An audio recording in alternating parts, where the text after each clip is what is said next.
2025-ൽ പുറത്തിറങ്ങിയ ഒരു മലയാളം ആക്ഷൻ ത്രില്ലറാണ് എമ്പുരാൻ. പൃഥ്വിരാജ് സുകുമാരൻ സംവിധാനം ചെയ്ത് മുരളി ഗോപിയാണ് ചിത്രം രചിച്ചത്.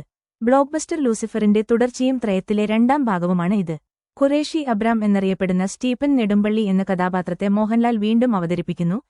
സ്റ്റീഫന്റെ ശക്തമായ സാമ്രാജ്യത്തെക്കുറിച്ച് പറയുന്ന ഈ ചിത്രം, അദ്ദേഹത്തിന്റെ മറഞ്ഞിരിക്കുന്ന ബന്ധങ്ങളെയും പ്രവർത്തനങ്ങളുടെ ആഴമേറിയ തലങ്ങളെയും വെളിപ്പെടുത്തുന്നു. പൃഥ്വിരാജ് സുകുമാരൻ, മഞ്ജു വാര്യർ, ടോവിനോ തോമസ്, ഇന്ദ്രജിത്ത് സുകുമാരൻ, അന്താരാഷ്ട്ര നടന്മാരായ ജെറോം ഫ്ലിൻ, എറിക് എബൌണി എന്നിവർ അഭിനേതാക്കളാണ്. ഇന്ത്യ, UK, US, UAE എന്നിവയുൾപ്പെടെ നിരവധി അന്താരാഷ്ട്ര സ്ഥലങ്ങളിൽ ചിത്രീകരിച്ച എമ്പുരാൻ ഒരു ദൃശ്യാനുഭവമാണ്. IMAX, EPQ ഫോർമാറ്റുകളിൽ റിലീസ് ചെയ്യുന്ന ആദ്യ മലയാള ചിത്രം കൂടിയാണിത്.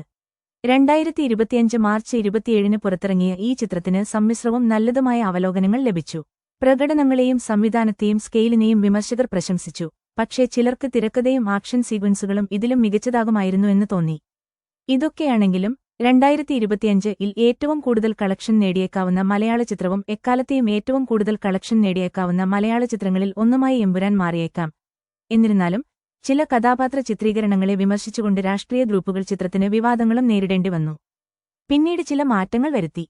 തീവ്രമായ ആക്ഷൻ, ആകർഷകമായ ആഖ്യാനം, മോഹൻലാലിന്റെ ശക്തമായ സാന്നിധ്യം എന്നിവയാൽ L2 എമ്പുരാൻ മലയാള സിനിമയിലെ ഒരു നാഴികക്കല്ലായി സ്വയം ഉറപ്പിക്കുന്നു.